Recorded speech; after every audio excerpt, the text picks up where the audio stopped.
Di dunia yang terus berkembang ini, kita seringkali dihadapkan pada pertanyaan-pertanyaan tentang norma kehidupan, mulai dari kesopanan, agama, serta hukum. Namun, apakah kita benar-benar memahami arti dari norma-norma tersebut? Bagaimana kita sebagai individu dapat menjadi agen perubahan dalam menyikapi ketegangan antara norma-norma tersebut? Kami akan membahasnya dalam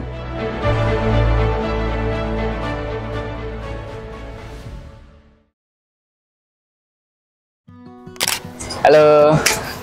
Nah, kita di sini mau membahas tentang norma kesopanan. Norma kesopanan kita itu temanya itu perbandingan antara kesopanan yang berada di generasi Z atau generasi sekarang ini ya, anak muda sekarang, dengan generasi milenial atau generasi para orang tua kita. Terus di sini kita punya narasumber, namanya siapa? Kenalin, aku Angel dan aku sekarang menempati kelas 10 di SMA Stella di C1 Yogyakarta. Jadi kan umurnya masih berapa sih? Aku masih 15 tahun. 15 tahun kan anak muda banget ya sekarang. Jadi kita pengen tahu gimana sih pandangan kesopanan itu di mata Angel ini? Pendapat aku sendiri, norma kesopanan itu adalah standar yang diberikan oleh masyarakat untuk menilai apakah suatu perbuatan itu layak atau tidak layak. Nah, seperti contohnya yang simpel-simpel aja kayak berkata kasar. Kan masyarakat itu menilai kalau berkata kasar itu adalah perilaku yang tidak layak, tidak pantas. Nah, itu kan sebuah standar ya. Nah, itu tadi. Jadi norma kesopanan menurut aku adalah standar yang diberikan masyarakat untuk menilai sebuah perilaku. Seperti itu. Nah, sekarang ini kan di era digital, kalau dilihat pasti di mana-mana kata-kata kasar tuh kayak malah udah hal normal.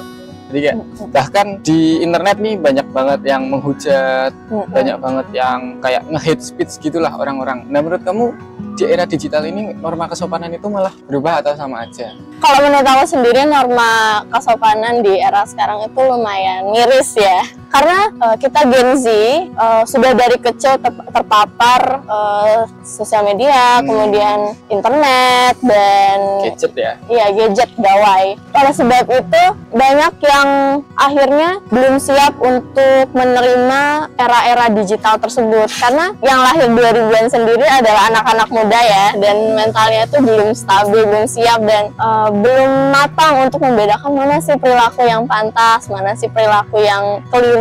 Nah, itu salah satu faktor kenapa sih era sekarang itu banyak banget anak muda yang kurang ya dalam sisi kesopanan seperti itu. Kalau menurut kamu sendiri, generasi-generasi orang-orang tua kita atau yang mungkin orang tua Angel, kesopanannya apakah lebih tinggi daripada kita atau ya sama aja tergantung orangnya? Nah, kalau dari pengalaman aku sendiri ya, untuk generasi di atas kita, mereka baru terdampak era globalisasi, internet, kemudian sosial media, itu ketika mereka usianya sudah matang, sudah bisa membedakan mana sih perilaku yang tidak boleh ditiru, mana perilaku yang tidak pantas. Nah, oleh sebab itu, mereka sudah bisa membedakan, oh yang seperti ini tidak boleh ditiru, oh yang seperti ini tidak boleh dilakukan. Nah, itu kenapa era-era di atas kita tuh jauh lebih sopan daripada kita Gen Z gitu. Menurut kamu langkah atau ya cara apa bisa merubah kesopanan itu yang awalnya kayak kurang atau miris jadi ya seenggaknya jadi standar untuk orang-orang dalam hidup? Oke. Jadi kita sebagai Gen Z agen perubahan ya.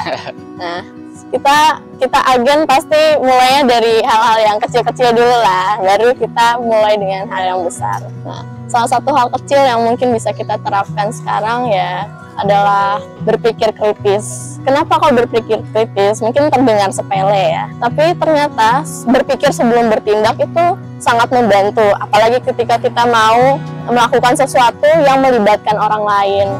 Kita pikirin dulu, oh kalau aku ngelakuin ini berdampak besar nggak ya buat dia? Oh kalau aku ngomong kayak gini menyinggung tidak ya? Oh kalau aku ngomong kayak gini pantas nggak ya? Nah, itu adalah salah satu cara yang bisa kita lakukan, yaitu berpikir sebelum bertindak ya.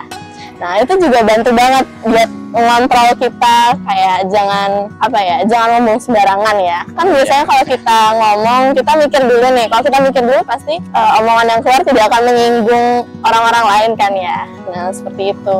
Nah, jadi salah satu caranya adalah berpikir sebelum bertindak. Seperti itu.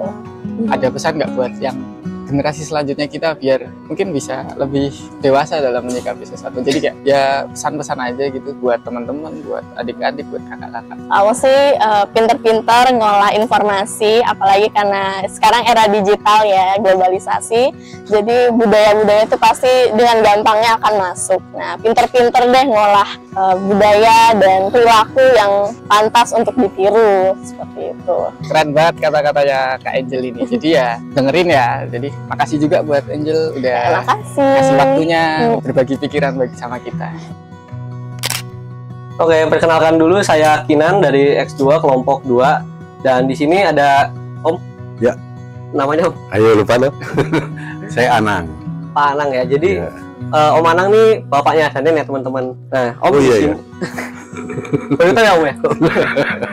Nah, Om, jadi di sini kami kan akan melakukan wawancara terkait etika atau norma kesopanan. Jadi temanya itu kita akan mengambil gimana sih perbedaan norma kesopanan dari sisi Gen Z, kaum kami ini, dan juga dengan kaum tua gitu. Nah, sebelumnya gimana sih Om ini memandang norma kesopanan di kalangan anak muda seperti kami sekarang? Ya secara umum sebenarnya hampir sama ya. Artinya hampir sama itu sesuai dengan zamannya, sesuai dengan generasinya. Hanya mungkin sudutnya yang berbeda. Tetapi secara umum cara merespon sebagai bentuk etika kesopanan itu menurut saya sebenarnya sama. Secara umum ya. Tapi hanya sudut pandang yang berbeda. Yang satunya memang generasi sekarang dengan gayanya yang seperti sekarang. Generasi saya yang dengan gaya yang seperti dulu mungkin unggah-ungguh sebagai, kalau saya kebetulan Jawa jadi Jawanya kelihatan. Nah kalau sekarang lebih ke konteksnya lebih mungkin nasional. Jadi sebenarnya perbedaan dari kesopanan di antara orang tua dan anak muda itu lebih ke zamannya ya. Zaman. Menurut Om tuh norma kesopanan di kalangan muda tuh dibandingkan sama yang orang tua tuh menurun atau kira-kira gimana Om? Kalau dari orang tua ke anaknya menurun. Menurun. Nggak maksudnya? Menurun ke anaknya maksudnya. Enggak, tapi begini. Secara umum ya sebenarnya menurun hanya mungkin karena interaksinya, bergaulnya, lingkungannya itu kan pasti mempengaruhi cara bersikap. Di keluarga saya misalnya, saya lebih pendekatan seperti teman segala macam, sehingga ada tempat-tempat tertentu yang bergaul seperti teman, tetapi ada saat yang menghargai orang tua. Orang tua juga harus menghargai anak-anak juga, bukan hanya orang tua yang minta dihargai. Nah, seperti yang sampaikan Kinan tadi bahwa ya ini sebenarnya sama, menurun juga sih. Sebenarnya apakah ada dari norma-norma kami sebagai anak muda yang perlu diimprove gitu? Improve mungkin malah sudah sebenarnya kalau menurut saya, tapi justru sebenarnya lebih banyak komunikasi dengan generasi sebelumnya, bukan hanya generasi saya tetapi generasimu setelah generasiku, supaya ada kalau dulu itu seperti ini, kalau ini seperti ini, zamannya ini seperti ini. Artinya ada pergeserannya di mana, sehingga paling tidak tahu untuk ternyata ada kesopanan yang generasi saya, maksudnya generasi Kinan itu yang mungkin nggak pas ketika harus berhadapan dengan orang generasi saya misalnya gitu. Jadi lebih ke bagaimana mempelajari, berkomunikasi, melihat perjalanan dari generasi saya sampai ke generasi teman-teman. Gimana sih kira-kira cara untuk menanamkan nilai-nilai kesopanan ini ke anak-anak muda zaman sekarang?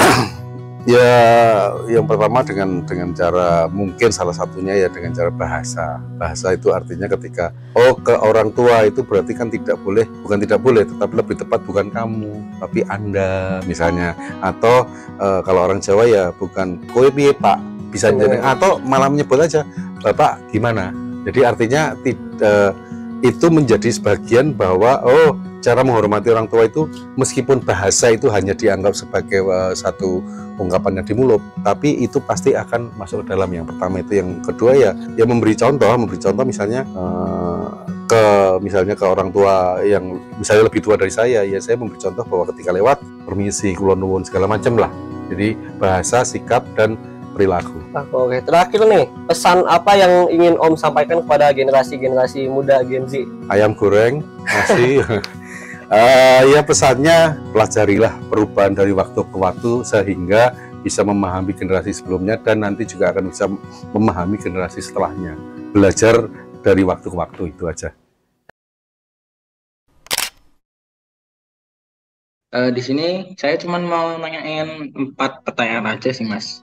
Mas ini kan dulu alumni Mertoyudan ya. Nah, Ya, sudut pandang Mas sebagai seorang alumni dari Mertoyudan yang udah menempuh pendidikan tinggi dari agama, mendefinisikan norma agama itu seperti apa Mas? mendefinisikan norma agama itu sebagai apa ya? Norma kan kayak peraturan gitu kan. Nah, Ya, kalau dari sudut pandang agama berarti kita menjalankan peraturan dan kewajiban-kewajiban yang ada dalam agama, dan itu juga perlu daya kritis dari kita, jadi nggak semuanya kita terapin mentah-mentah, tapi kita cerna dulu. oke. Nah, kalau di kehidupan sehari-hari nih Mas, norma agama itu sebenarnya mengaruhi Mas nggak sih dalam bertindak atau bertingkah laku serta bersosialisasi sama orang-orang sekitar? Kalau norma agama mempengaruhinya nggak begitu ya, kalau di social life itu jadi ini aja sih, pedoman kita bertindak baik aja sih. Misalkan contoh norma agama itu apa yang kalian ketahui? Ada berbuat baik pada siapapun, lalu ada menolong sesama dan menghargai serta menghormati orang lain, dan masih banyak lagi Mas. Kalau di aku secara pribadi itu nggak mempengaruhi banget. Maksudnya apa ya, kayak aku di kehidupan sehari-hari ya bertindak sesuai yang pengen aja gitu, yang pengen tak lakuin gitu, tanpa memikirkan norma. Tetapi yang aku lakuin itu sejauh mungkin tidak bertentangan dengan norma agama yang aku pahami gitu. Nah, bagaimana tanggapan Mas sendiri tentang norma agama yang dijadikan sebagai landasan untuk menciptakan masyarakat yang adil serta harmonis?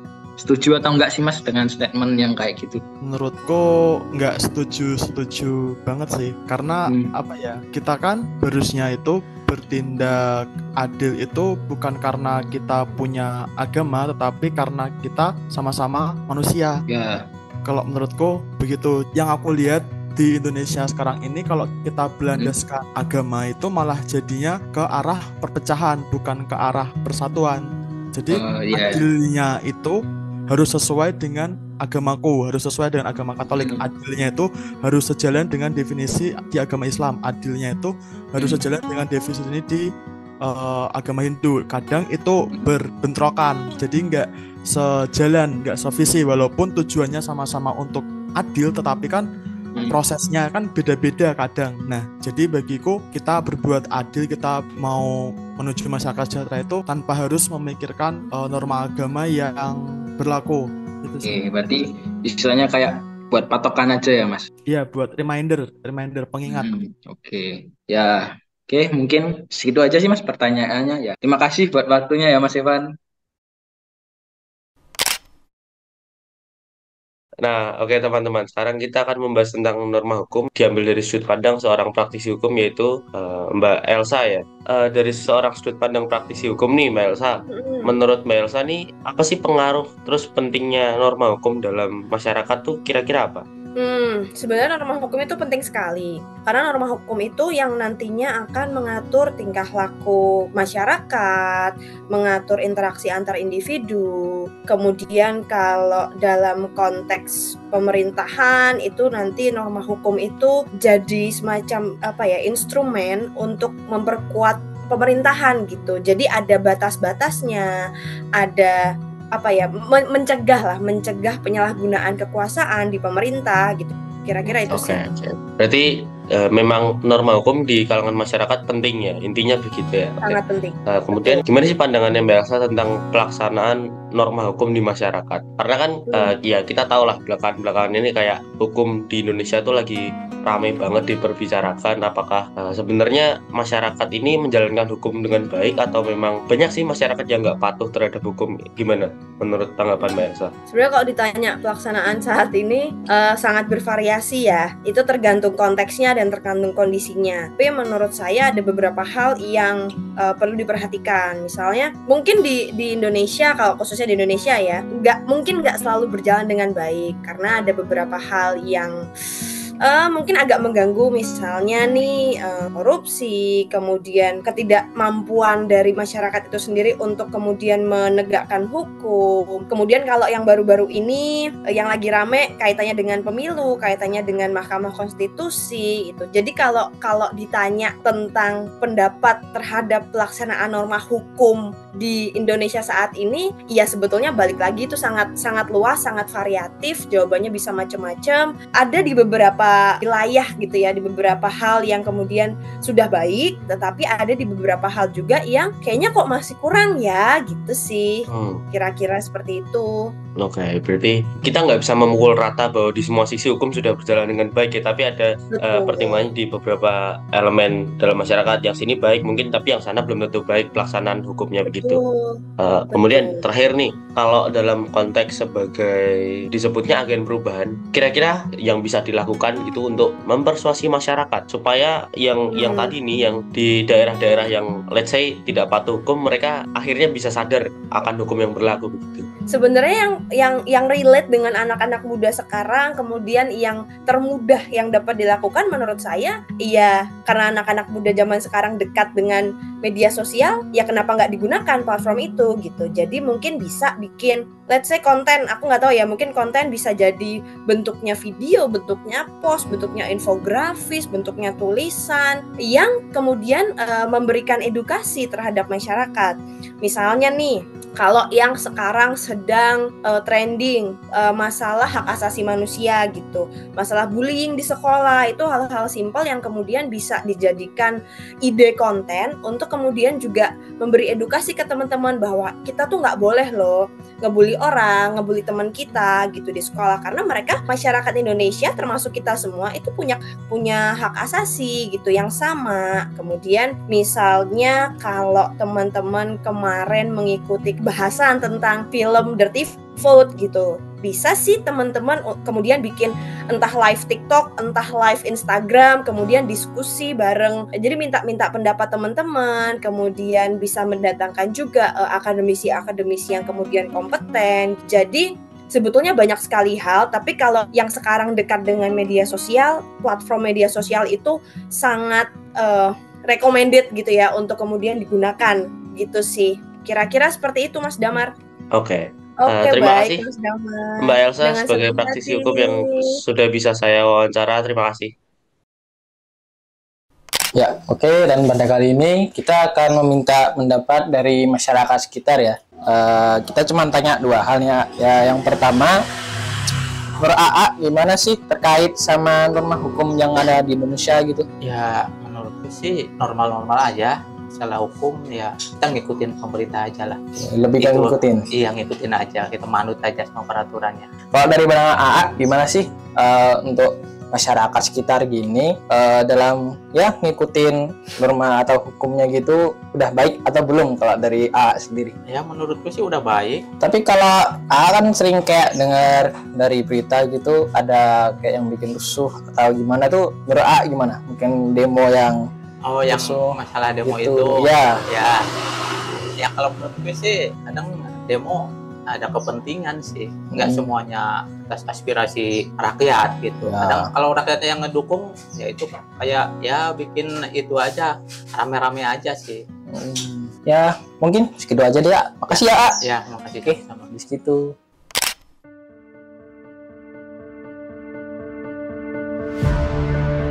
Dari beberapa wawancara yang sudah dilakukan, kita dapat belajar bahwa setiap elemen dari norma-norma tersebut diciptakan untuk kebaikan bersama.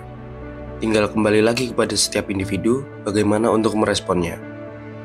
Sebagai agen perubahan, sudah merupakan tanggung jawab kami untuk dapat mengkampanyekan norma-norma baik dalam masyarakat. Harapan dari video ini supaya norma-norma yang sudah berjalan dengan baik tersebut dapat selalu dipertahankan.